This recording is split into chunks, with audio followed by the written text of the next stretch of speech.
Soy Rafael Sánchez Saus, yo soy catedrático de Historia Medieval en la Universidad de Cádiz y actualmente también director general de la Fundación Cultural Herrera Oria.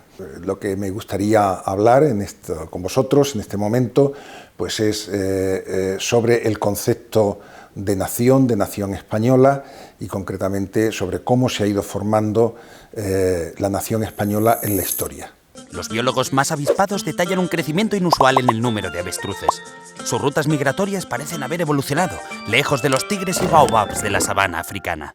Hoy se avistan avestruces en el bar de la esquina, en el Congreso de los Diputados o incluso haciendo cola en misa. Eso sí, todos comparten una misma característica. Ante el conflicto, esconden la cabeza bajo tierra. ¿Quién ha ganado el Mundial? ¿Quién? ¿España? ¿Nosotros? ¿Todos? Yo soy español. ¿Pero a quién eliminan siempre en cuartos? Los científicos llaman a este fenómeno el efecto avestruz. ¿Tiene solución? Nuestra propuesta: sacar la cabeza del suelo, llamar a los expertos y responder de cara a los debates que se nos plantean como sociedad, sean sobre la vida y la muerte, el sexo de los ángeles o la mejor manera de cocinar un chuletón. ¿Te sumas? Bueno, esa es una de las muchas teorías que se han ido haciendo por parte de los historiadores en relación con la nación, que es un fenómeno verdaderamente tan complejo que admite esa y otras muchas explicaciones. Evidentemente, esa no es la explicación que yo ofrezco, no es la explicación que a mí me convence, ¿no? La explicación más bien es un producto de la historia. Hay una fuerte corriente historiográfica y política que niega el hecho de que España pueda ser una nación antes del siglo XIX, porque no tenía, digamos, una plasmación política, una reclamación de la soberanía. Mi tesis es totalmente la contraria. Mi tesis es, no sabemos, no hay una partida de nacimiento como lo de 1812 para la nación española. Es un proceso que se va dando a lo largo del tiempo y que se va cocinando a lo largo del tiempo. Pero si 1812 es posible y es posible hacer una constitución donde la nación se reconoce como sujeto de soberanía, es porque, para que eso sucediera, es porque antes ya existía la nación. El hecho de disponer de una geografía que nos permite reconocernos y que nos reconozcan desde fuera, el hecho de que hay una base poblacional, que en el caso de España es de extraordinaria homogeneidad desde hace muchísimo tiempo, ¿no? En tercer lugar, pues naturalmente hay un conjunto de valores comunes, que fundamentalmente en nuestro caso nos lo aporta el cristianismo. En otro está también el hecho de que desde muy antiguo tuvimos la posibilidad de entendernos todos entre nosotros, eso nos lo aporta el latín, y después las distintas lenguas que surgen del latín, las distintas lenguas romances, pues digamos se van confluyendo y en lo que es el castellano y luego español, que nos permite. Entonces todos esos elementos y la solidaridad creciente y el hecho de que desde fuera, desde muy pronto, desde el siglo XII, ya surge la palabra español, que es una palabra francesa, pero que está designando una realidad, ¿no? que se observa al otro lado de los Pirineos. Bueno, pues todo eso es lo que nos va constituyendo como nación. Y mi idea es que hacia finales de la Edad Media, a partir sobre todo del siglo XIV, siglo XV, esto ya es una realidad patente. La nación no surge como consecuencia del matrimonio de Fernando e Isabel, de los reyes católicos. En realidad ese matrimonio lo que hace es reconocer el hecho de que había una tendencia profunda que llevaba a la unidad, ¿no? Pero no la crea, ¿eh? Lo que sí crea es una forma de Estado, que es la monarquía hispánica, que es el primer Estado moderno, que lo que hace es dar forma a la nación durante aproximadamente 300 años, y eso tiene una importancia extraordinaria en la conformación ya después progresiva de la nación como un hecho histórico irrebatible, ¿no? Entonces, es verdad que a partir ya del siglo XVI pues hay toda otra serie de elementos que se van añadiendo. Por ejemplo, en esa época es muy importante el sentido mesiánico que tiene el pueblo español de considerar que está verdaderamente elegido por Dios, pues ¿para qué? Para la defensa de la Iglesia, para la defensa de la fe y para expandirla por todo el mundo. Ese es un elemento que tuvo muchísima importancia y que hoy pues prácticamente ha desaparecido, no es un elemento conformador de la nación. Luego, en el progresivo crecimiento de la nación, aparecen elementos que pueden después llegar a desaparecer y que ya no nos conforman exactamente como éramos anteriormente, porque la nación es un elemento vivo, ¿no? Que va surgiendo con la historia, va cambiando con la historia. El catolicismo es un factor sin el que no se puede entender la nación española, ni siquiera hoy, después ya pues, de casi 200 años de progresiva pérdida de importancia acelerada en los últimos tiempos de ese factor, ¿no? El conjunto de la península ibérica, la vieja Hispania, pues es uno de los territorios que acoge el cristianismo en su primera fase de expansión, y que a partir de ese momento, a partir ya del siglo IV, pues hay una cristiandad reconocida en el conjunto de la península, en el conjunto de Hispania, que va a verse consagrada esa situación ya en la época visigoda, después del Tercer Concilio de Toledo, que es fundamental porque es la primera vez en la que el poder de la realeza, el poder de la monarquía hispana, en este caso de la monarquía goda, pero que se va a mantener eso a lo largo de los siglos, pues reconoce el catolicismo como una piedra angular del Estado y de la monarquía que se está construyendo. Y a partir de ese momento hay una relación, una alianza entre la monarquía, el Estado de España propio de cada momento, con la religión católica, que ha sido indestructible pues hasta el siglo XX. Bueno, la nación española a lo largo de su historia, pues digamos, se ha ido construyendo también contando y teniendo en cuenta elementos pues que introducían una pluralidad grande dentro de esa nación que se iba construyendo.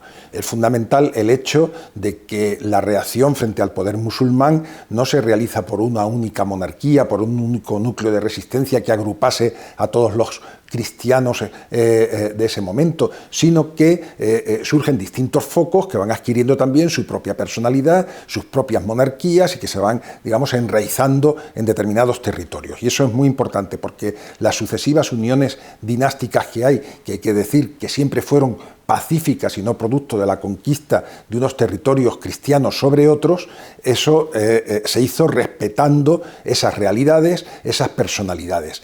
Lo que ocurre es que a partir de cierto momento la exacerbación de algunos de esos sentimientos que podríamos llamar regionales por circunstancias en las que ahora no podemos entrar, unido a la verdadera crisis que sufre la nación española, sobre todo a finales del siglo XIX, como consecuencia del 98, etcétera, pues da pie a una especie de, podríamos decir, de desafecto creciente de determinadas, que se manifiesta especialmente en determinadas regiones y en determinados sectores. Esta situación que se ha intentado resolver, a mi juicio, pues de forma fallida, pues a través del Estado de las Autonomías, que trataba de integrar por una parte la unidad y por otra parte la diversidad, ¿no?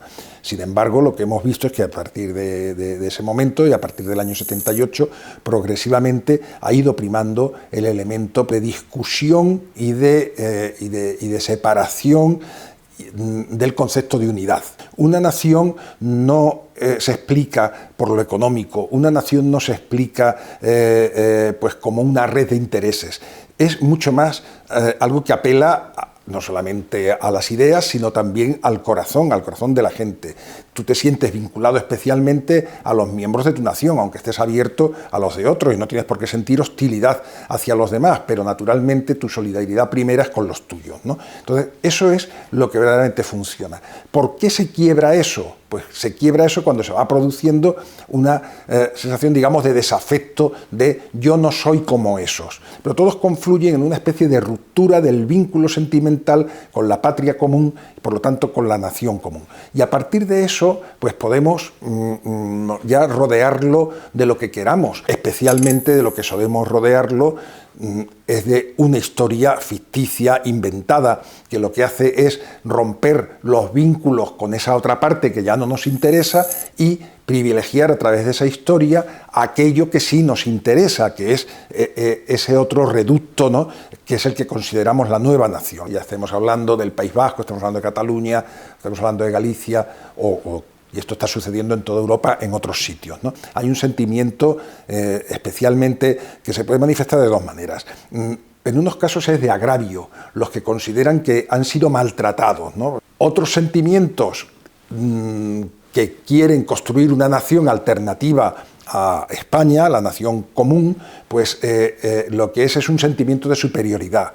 No somos como esos. ¿Cómo vamos a ser nosotros, que fíjate lo que hemos sido y lo que somos y no sé qué, cómo vamos a ser iguales que todo eso? Y así surgen pues esos supremacismos, pues que llegan a ser incluso raciales, ¿no? Y que son tan detestables, por otra parte, ¿no? El libro lo que se ocupa, porque el libro lo que nos lleva es, pues desde los primeros momentos, ¿no?, de la historia de España como tal, no por afirmar que en ese momento hay una nación, ni muchísimo menos, sino como progresivamente y sobre unas bases muy antiguas, pero progresivamente se van dando las condiciones que van formando una nación, que al mismo tiempo es un fenómeno paralelo al que se está produciendo en toda Europa con la formación de las distintas naciones europeas. No es una singularidad española, como podemos imaginar, pero es paralelo y se está produciendo al mismo tiempo, tampoco ni más tardío ni mucho menos. Y llega hasta 1812. ¿Por qué? Porque en 1812, pues con la Constitución de Cádiz, pues ya nadie puede discutir de que España es una nación. Que el objetivo de la historia, la finalidad de la historia es la búsqueda de la verdad. Y esto, que es algo que puede parecer una obviedad, sin embargo hoy no lo es en absoluto, porque uno de los cuestiones que caracteriza nuestro tiempo, pues es la difuminación del principio de la verdad, de la exigencia de la verdad, y por lo tanto se supedita la búsqueda de la verdad a la creación de un relato, pues que se le exige que sea novedoso, que rompa con lo anterior, bueno, y que atraiga y qué tal, ¿no? Entonces, bueno, yo desde luego prescindo de esos planteamientos. Lo que sí es que ante un tema que me provoque una tensión interior, como es la cuestión de la nación española, ¿no?, y más aún en estos tiempos, yo intento, por una parte, no traicionarme a mí mismo en cuanto a lo que soy, lo que pienso y cuáles son mis lealtades personales, que las tengo, pero por otra parte, no traicionar a la historia, no traicionar a la disciplina a la que me debo y a la que amo, y por lo tanto, pues en ese equilibrio, pues intento moverme, pero siempre la verdad es que intento buscar la verdad en mis investigaciones.